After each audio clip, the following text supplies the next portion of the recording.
بسم اللہ الرحمن الرحیم۔ ایک یہودی نے اپنے بیٹے کو کہا، جاؤ سودا لے آؤ، تو وہ گیا۔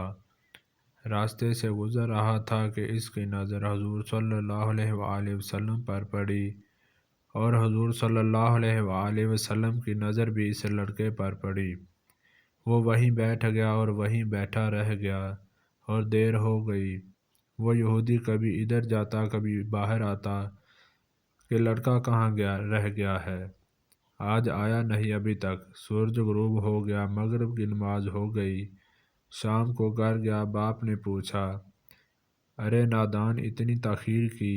بات بہت غصے میں کہ بڑا نادان اور پاگل ہے، میں نے کہا تھا جلدی آنا، تم اتنی دیر کر کے آئے ہو، اور تمہیں سودا لینے بھیجا تھا، تم خالی ہاتھ واپس آ گئے ہو۔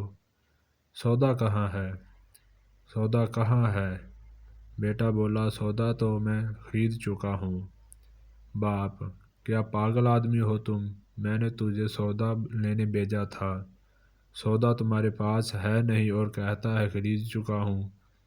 بیٹا کہتا ہے، بابا یقین کریں سودا خرید آیا ہوں۔ باپ بولا، تو دکھا کہاں ہے؟ بیٹے نے کہا، کاش تیرے پاس وہ آنکھ ہوتی تو تجھے دکھاتا میرے سودا کیا ہے۔ میرے بابا، میں تمہیں کیا بتاؤں میں کیا سودا خرید لایا ہوں۔ باپ نے بولا، چل چھوڑ، رہنے دے۔ وہ لڑکا روز نبی رحمت صلی اللہ علیہ وآلہ وسلم کی خدمت میں بیٹھنے لگا۔ وہ یہودی کا اکلوتا بیٹا تھا، بہت پیارا تھا، اس لیے کچھ نہ کہا۔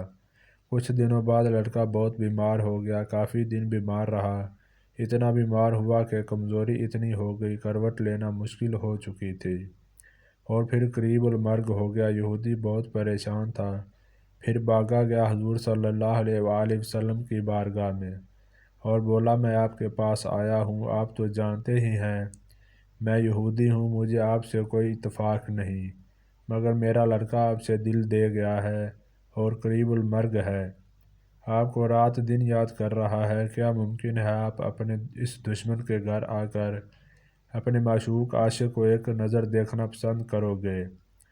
کیا یہ آرزو پوری ہو جائے گی کہ وہ مرنے سے پہلے آپ صلی اللہ علیہ وآلہ وسلم کا دیدار کر لے؟ وہ کسی اور چیز کی آرزو نہیں کر رہا۔ آپ صلی اللہ علیہ وآلہ وسلم نے یہ نہیں فرمایا میں جاؤں گا یا نہیں جاؤں گا۔ آپ صلی اللہ علیہ وآلہ وسلم نے فرمایا، ابو بکر اٹھو، عمر اٹھو، علی چلو، چلیں، عثمان آؤ، باقی بھی جو سب ہیں چلیں، آپ کے عاشق کا دیدار ہم بھی کریں۔ اپنا دیدار اسے دیتے ہیں، آخری لمحہ ہے، آنکھیں بند کرنے سے پہلے اسے ہم کچھ دینا چاہتے ہیں، چلو چلتے ہیں۔ یہودی کے گھر پہنچے تو لڑکے کی آنکھیں بند تھیں۔ حضور صلی اللہ علیہ وآلہ وسلم کا سراپا کرم ہی کرم ہے۔ لڑکے کی پیشانی پر آپ صلی اللہ علیہ وآلہ وسلم نے اپنا دست اقدس رکھا، لڑکے کی آنکھیں کھل گئیں، جیسے زندگی لوٹ آئی ہو، جسم میں طاقت آ گئی، ناتوانائی میں جوانی آئی، آنکھیں کھولی، رخ مصطفیٰ صلی اللہ علیہ وآلہ وسلم پر نظر پڑی، ہلکی سی چہرے پر مسکراہٹ آئی، لب کھل گئے، مسکراہٹ پھیل گئی۔ حضور صلی اللہ علیہ وآلہ وسلم نے فرمایا، بس اب کلمہ پڑھ لو۔ لڑکا اپنے باپ کا منہ تکنے لگا تو وہ یہودی بولا، میرا منہ کیا تکتا ہے؟ ابو القاسم محمد ابن عبداللہ صلی اللہ علیہ وآلہ وسلم جو کہتے ہیں کر لو۔ لڑکا بولا، یا رسول اللہ صلی اللہ علیہ وآلہ وسلم، میرے پاس تو کچھ بھی نہیں ہے۔ آپ نے فرمایا، بس تم کلمہ پڑھو، میں جانوں اور میں جنت میں، تم میرے ہو جنت میں، جنت بھی تو میری ہے، جنت میں لے جانا یہ میرا کام ہے۔ لڑکے نے کلمہ پڑھا، جب اس کے منہ سے نکلا محمد رسول اللہ، روح باہر نکل گئی، کلمے کا نور اندر چلا گیا، آنکھیں بند ہوئیں، لب خاموش ہوئے۔